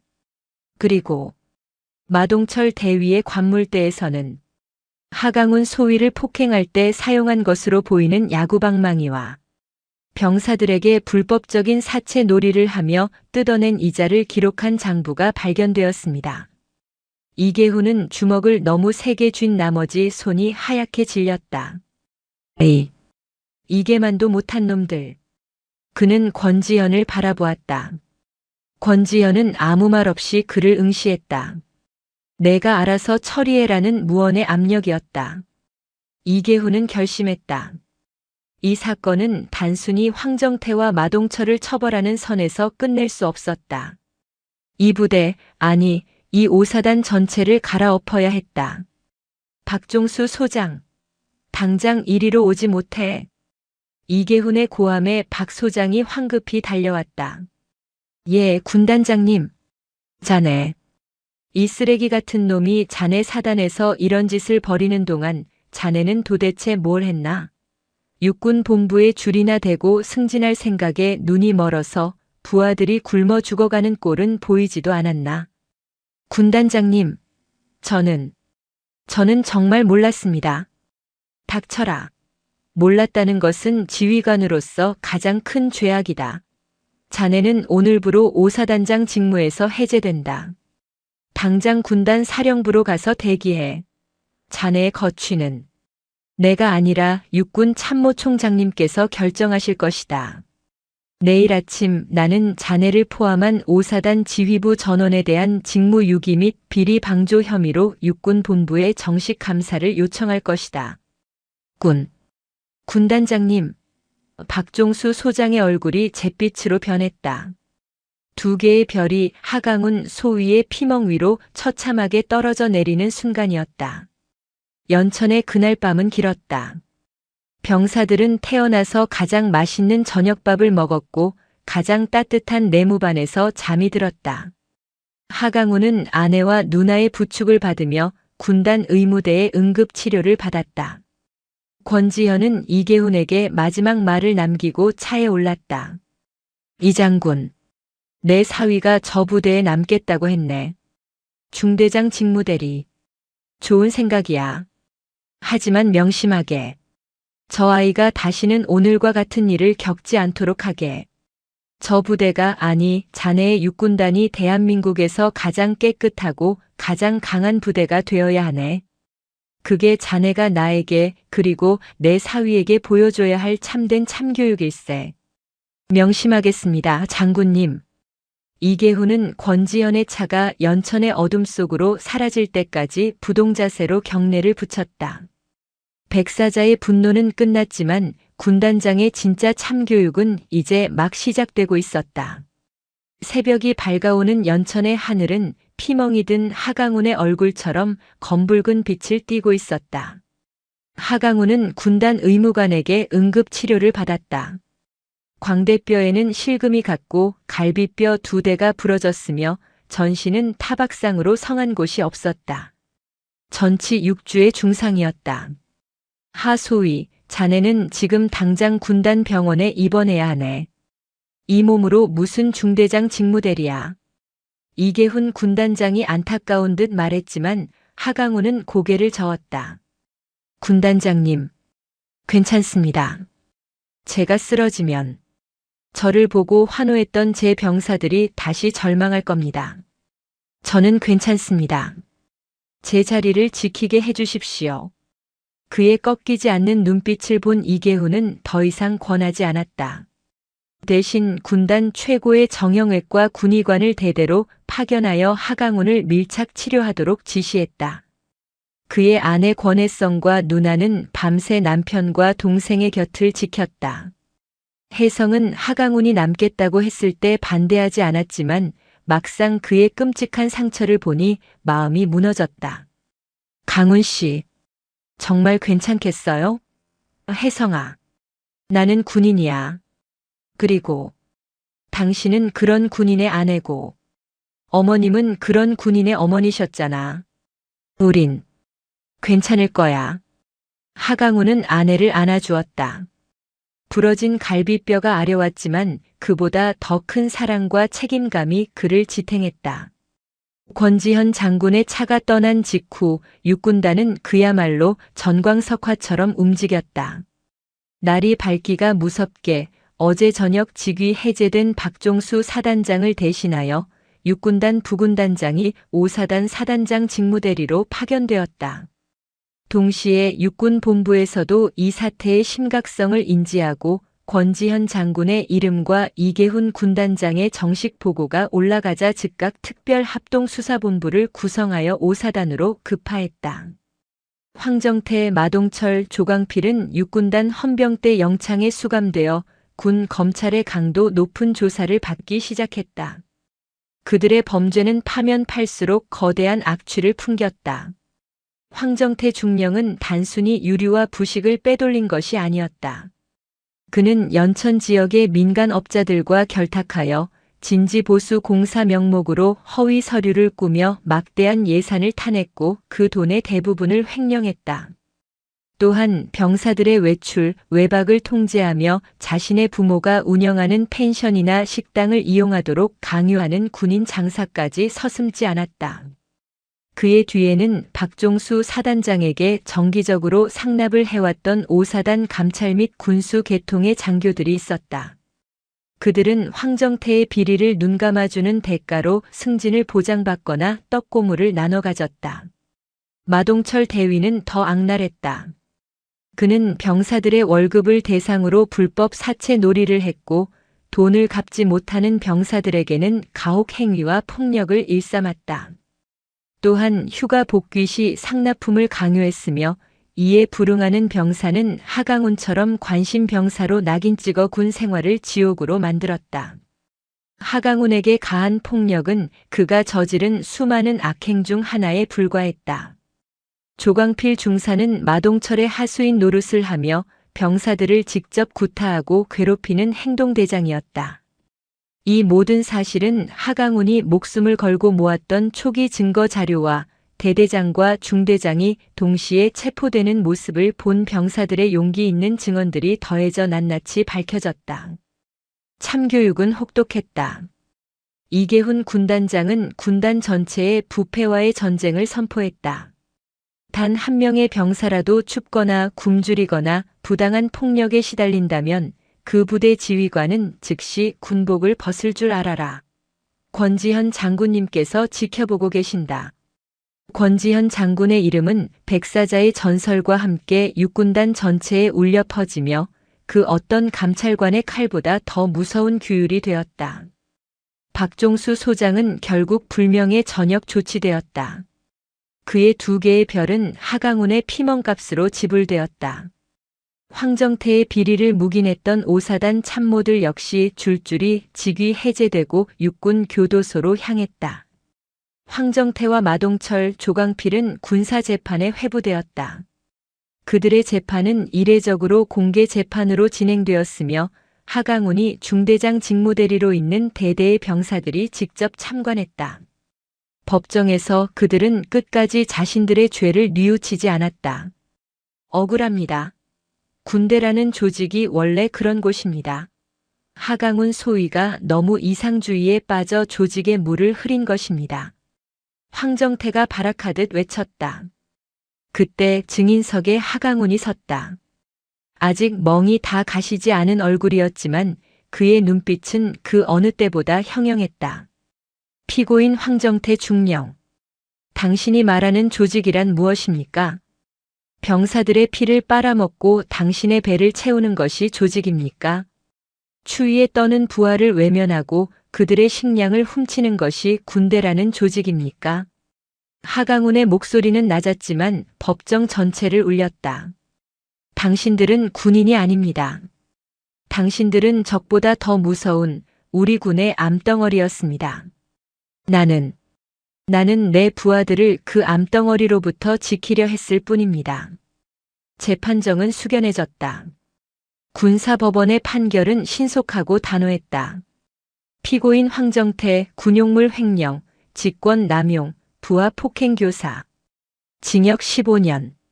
불명예 강제 전역 및 횡령액 전액 추징. 피고인 마동철 초병 폭행, 직권 남용, 불법 대부업. 징역 12년. 불명예 강제 전역. 피고인 조광필 상관 폭행 가담, 부하 가혹 행위. 징역 7년. 대한민국 군사재판 역사상 지휘관의 비리 및 폭력 사건에 대해 내려진 가장 이례적이고 강력한 처벌이었다. 뿌리 뽑힌 독초들은 그렇게 자신들이 몸담았던 군대의 이름으로 가장 엄중한 심판을 받았다. 하강우는 재판정을 나오며 겨울의 마지막 바람을 맞았다. 차가웠지만 어딘지 모르게 시원했다. 그의 곁에는 아내 혜성이 서 있었다. 그녀는 남편에게 따뜻한 캔 커피를 건넸다. 고생했어요, 여보. 아니야. 이제 시작이지.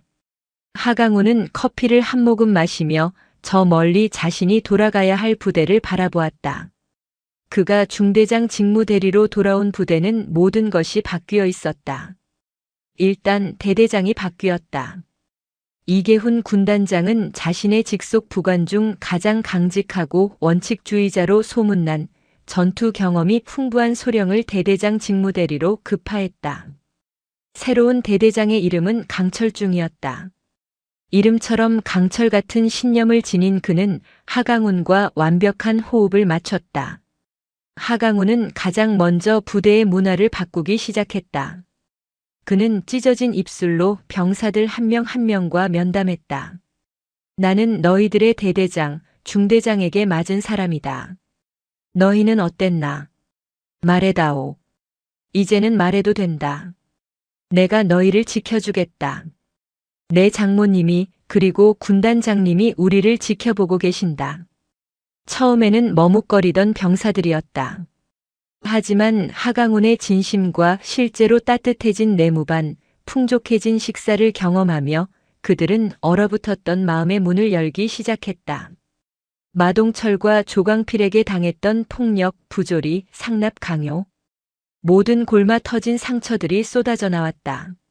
하강훈은 그것을 모두 기록했고 강철중 대대장은 즉각 관련자들을 색출하여 징계 조치했다. 부대는 빠르게 안정을 되찾았다. 아니, 안정을 넘어 활기를 띠기 시작했다. 하강훈은 병사들의 체력 단련 시간에는 가장 먼저 달려나갔고 식사 시간에는 가장 마지막까지 남아 병사들의 식판을 챙겼다. 그의 피멍든 얼굴은 이 부대에서 가장 강력한 신뢰의 상징이 되었다. 병사들은 더 이상 춥지 않았고 배고프지 않았다. 그리고 무엇보다 더 이상 두렵지 않았다. 연천에 혹독했던 겨울이 서서히 물러가고 있었다. 독초가 뽑혀나간 그 척박한 땅 위로 아주 천천히 그러나 분명하게 봄의 새싹이 돋아날 준비를 하고 있었다. 하강훈은 그 새싹에 물을 주는 묵묵한 정원사의 역할을 다짐했다. 연천의 겨울은 유난히 길었다. 하지만 하강훈 소위, 아니, 이제는 하강훈 중대장 직무대리의 부임과 함께 시작된 거대한 변화의 바람은 그 혹독한 추위조차 서서히 밀어내고 있었다. 황정태와 마동철의 잔당으로 남아있던 부패한 간부들은 모두 색출되어 다른 부대로 전출가거나 징계위원회에 회부되었다. 부대는 말 그대로 물갈이가 되었다. 강철중 대대장 직무대리와 하강훈 중대장 직무대리는 원칙과 소통이라는 두 가지 키워드로 부대를 완전히 새롭게 설계했다. 하강훈은 자신의 피멍이 채가시기도 전에 부러진 갈비뼈에 복대를 한 채로 병사들과 함께 GOP 철책선을 걸었다. 소대장, 아니 중대장님, 괜찮으십니까? 의무관은 절대 안정을 취하라고 했습니다. 소대원 하나가 걱정스럽게 물었다.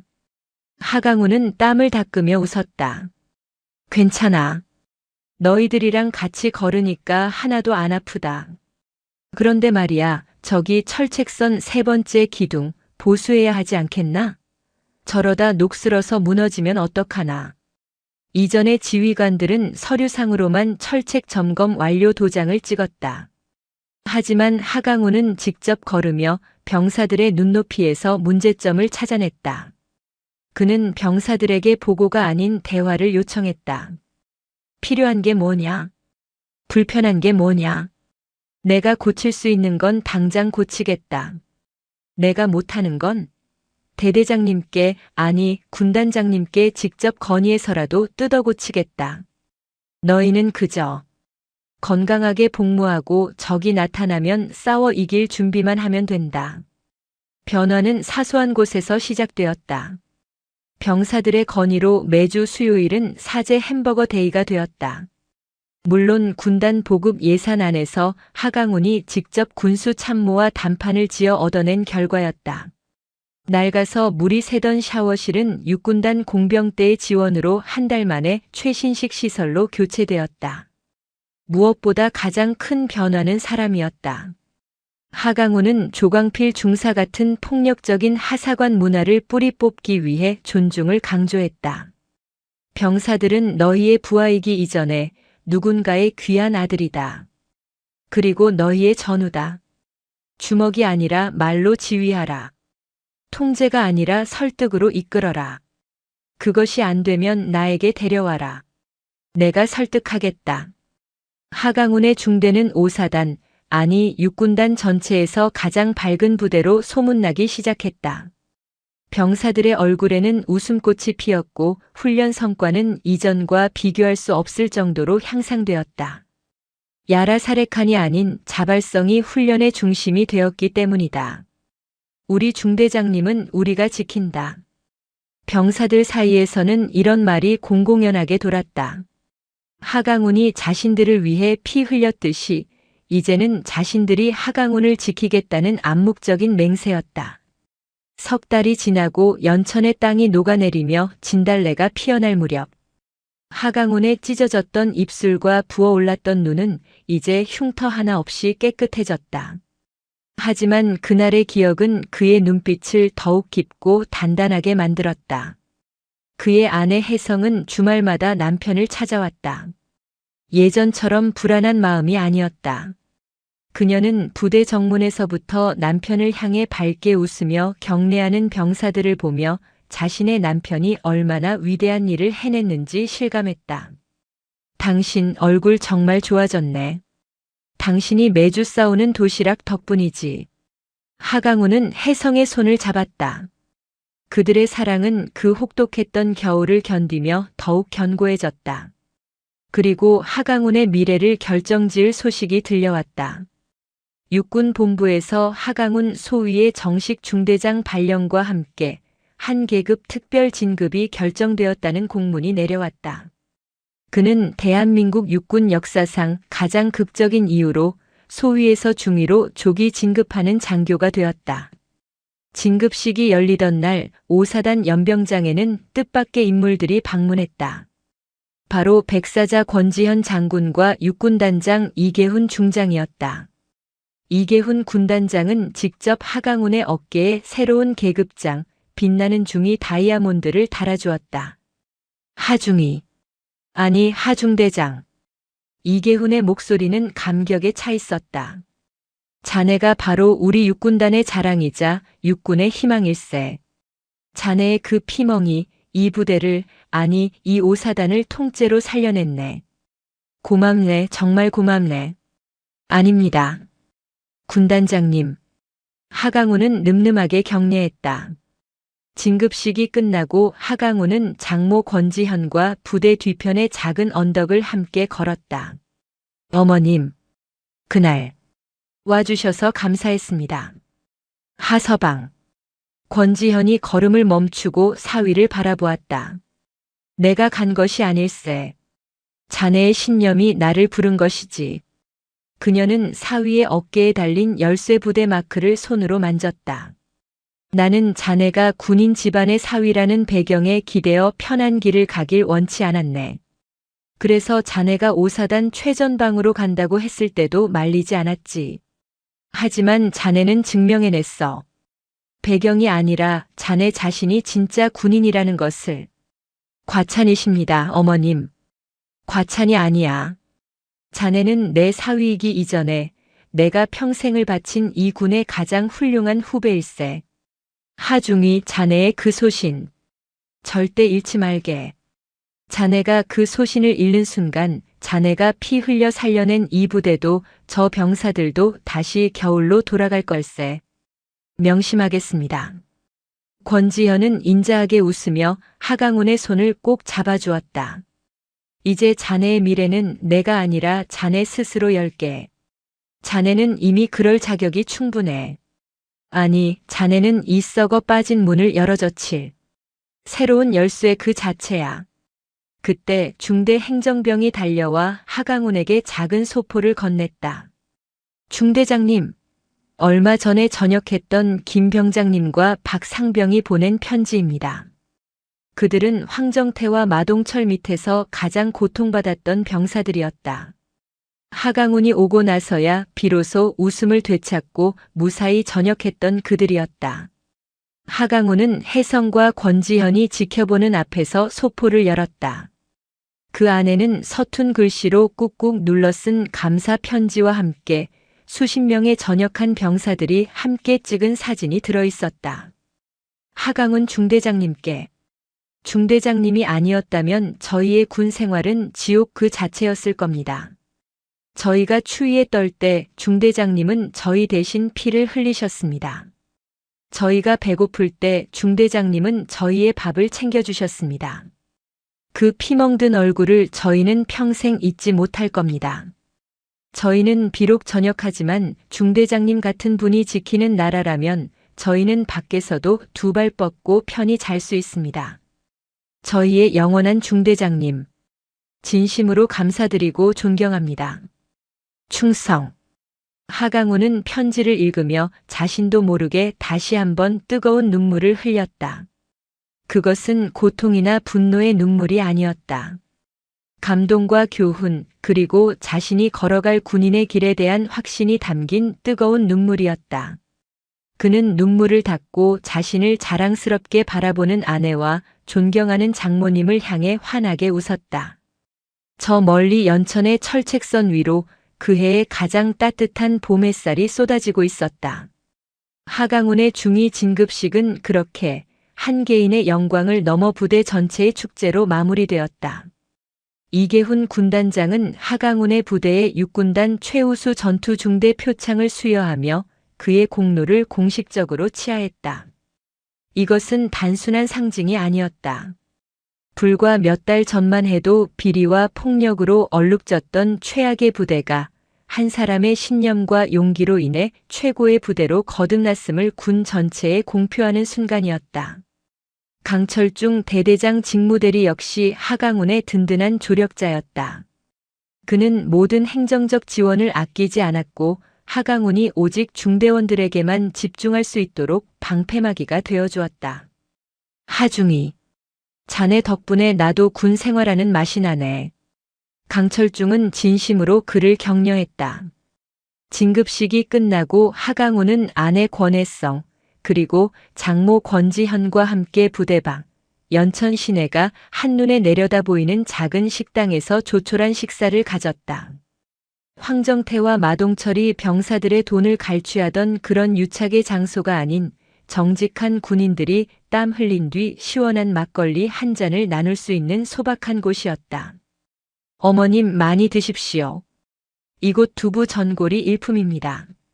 하강훈이 직접 장모의 그릇에 따뜻한 두부를 덜어주었다.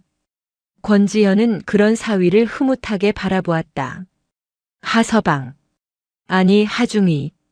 오늘 보니 정말 늠름한 지휘관이 다 되었네. 이제 내 딸 혜성이보다 자네 어깨에 기댄 부하들이 더 많아졌어. 어머니도 참. 혜성이 볼을 부풀리며 웃었다. 하지만 그녀의 눈빛은 남편에 대한 자랑스러움으로 가득 차 있었다. 혜성아. 권지현이 딸을 불렀다. 너는 군인의 아내로서 가장 힘든 겨울을 보냈다. 하지만 가장 자랑스러운 봄을 맞이했어. 내 남편이 흔들릴 때 내가 굳건히 믿어주었기에 가능한 일이었다. 너도 잘 이겨냈어. 고마워요, 엄마. 그리고 여보 정말 존경해요. 혜성은 남편의 손을 꼭 잡았다. 하강훈은 그제야 자신이 겪었던 모든 고통이 눈 녹듯 사라지는 것을 느꼈다. 그는 가족이라는 가장 든든한 울타리와 전우라는 가장 끈끈한 신뢰를 모두 얻었다. 식사를 마치고 돌아가는 길. 권지현은 차에 오르기 전 하강훈에게 마지막으로 당부의 말을 전했다. 하중이. 오늘 자네의 어깨에 달린 저 중위 계급장은 자네가 흘린 피의 대가임을 잊지 말게. 그리고 그 피는 자네의 부하들이 흘리지 않아도 될 피를 대신 흘린 것임을 명심하게. 예, 어머님. 평생 가슴에 새기겠습니다. 좋다. 그리고 이 늙은 장모가 하나 부탁이 있네. 무엇이든 말씀하십시오. 가끔은 군복을 벗고 사위 하강운으로도 돌아와 주게. 내 딸이 자네의 따뜻한 손을 기다리고 있으니. 권지현은 혜성의 어깨를 감싸 안으며 사위에게 따뜻한 미소를 보냈다. 그것은 백사자의 미소가 아닌 평범한 어머니의 미소였다. 하강우는 두 사람을 향해 가장 크고 가장 믿음직스러운 경례를 붙였다. 차가 떠나고 하강우는 다시 부대로 복귀했다. 그의 발걸음은 그 어느 때보다 가볍고 힘찼다. 그는 이제 더 이상 상처 입은 소위가 아니었다. 그는 부하들의 신뢰를 한몸에 받는 중대장이었고 불의에 맞서 승리한 군인이었으며 사랑하는 가족을 지켜낸 가장이었다. 그의 피멍이 들었던 얼굴 위로 연천의 봄꽃이 만개하고 있었다. 그는 스스로가 열쇠부대의 진정한 새로운 열쇠가 되었음을 직감했다. 부패와 절망의 문을 잠그고 희망과 신뢰의 문을 여는 열쇠. 그의 진짜 군 생활은 이제 막 시작되고 있었다. 그로부터 1년이라는 시간이 흘렀다. 대한민국 육군 제5보 병사단 열쇠부대는 완전히 다른 부대가 되어 있었다. 한때 비리의 온상으로 불리며 육군 본부의 집중 감찰 대상이었던 그곳은 이제 전군 모범부대로 탈바꿈하여 타 부대의 견학 코스가 되었다. 그 중심에는 대위로 정기 진급한 하강운이 있었다. 그는 더 이상 중대장 직무대리가 아닌 사단에서 가장 중요한 임무를 수행하는 수색중대의 정식 중대장이 되어 있었다. 그가 이끄는 수색중대는 불가능이 없는 부대 하강운이 있는 곳으로 불리며 육군단 전체 전투력 경연 대회에서 압도적인 성적으로 우승을 차지했다. 그의 리더십은 특별했다. 그는 결코 소리치거나 위압적으로 지휘하지 않았다. 대신 그는 항상 가장 먼저 뛰고 가장 늦게 잤으며 가장 위험한 훈련의 선두에 섰다. 중대장님, 이번 장애물 돌파 훈련 너무 위험합니다. 중대장님이 직접 하실 필요까지는 내가 넘지 못하는 장애물을 내 부하들에게 넘으라고 할 수는 없다. 내가 먼저 길을 열겠다. 나를 따르라.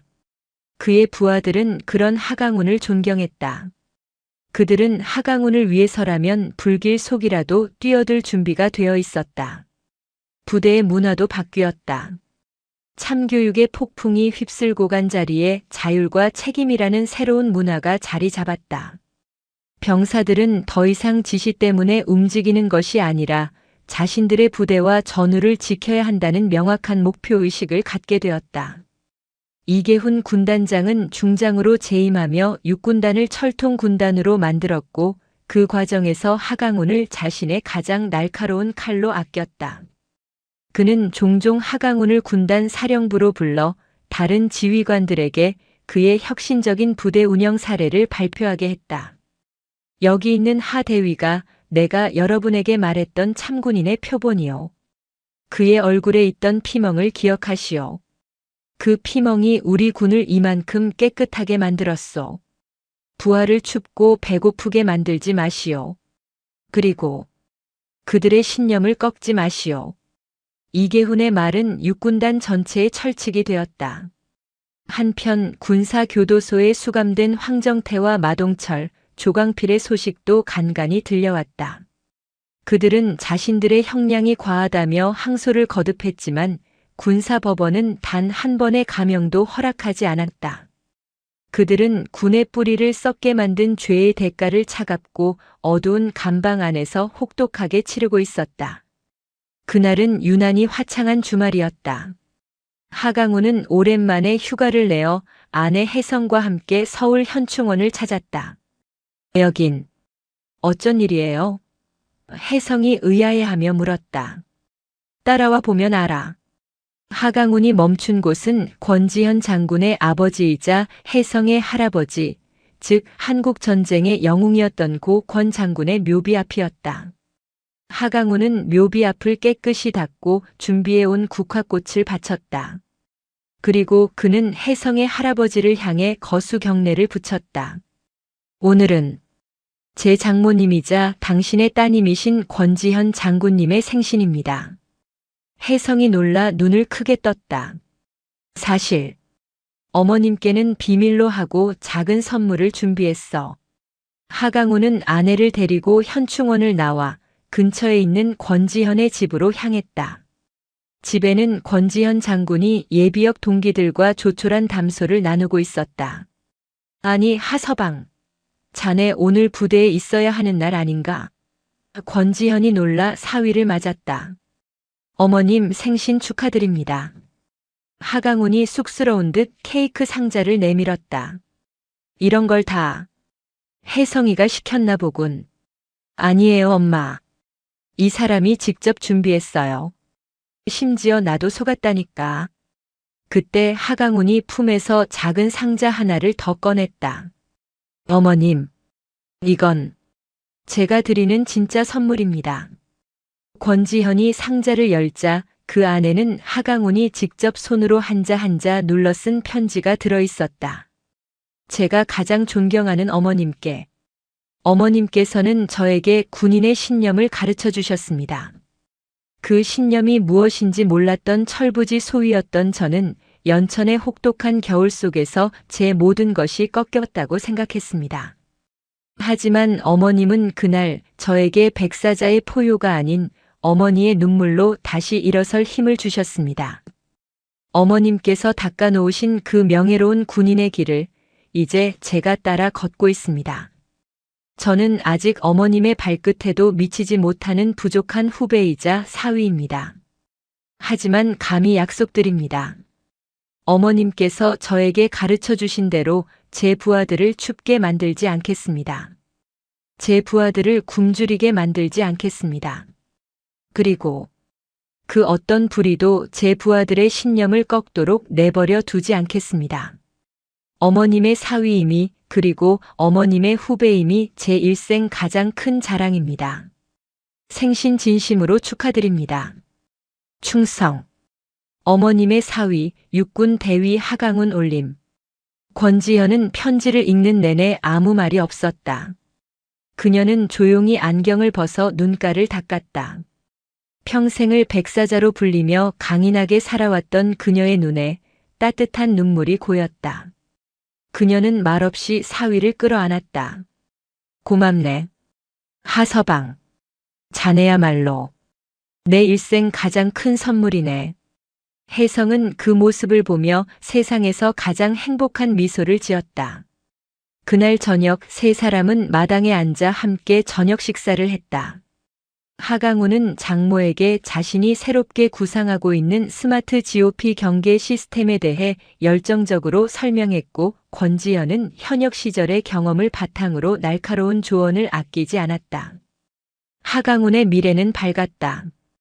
그는 불의에 맞서 자신의 소신을 지켜냈고 그 과정에서 가장 소중한 가족의 사랑과 부하들의 신뢰를 얻었다. 그는 앞으로도 수많은 시련을 마주할 것이다. 하지만 그는 더 이상 두렵지 않았다.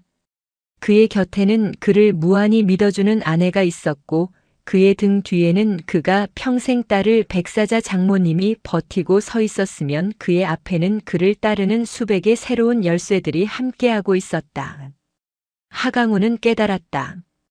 진정한 참교육은 누군가를 징벌하는 것에서 끝나는 것이 아니라 그 아픔을 딛고 더 나은 미래를 만들어내는 것임을. 그리고 그 신념을 지키는 길은 외롭지만 결코 혼자가 아님을. 연천의 봄은 그렇게 한 군인의 피멍 위에서 시작되어 대한민국 육군의 가장 따뜻한 희망으로 피어나고 있었다. 오늘도 요지경 사연을 잘 들어주셔서 감사합니다.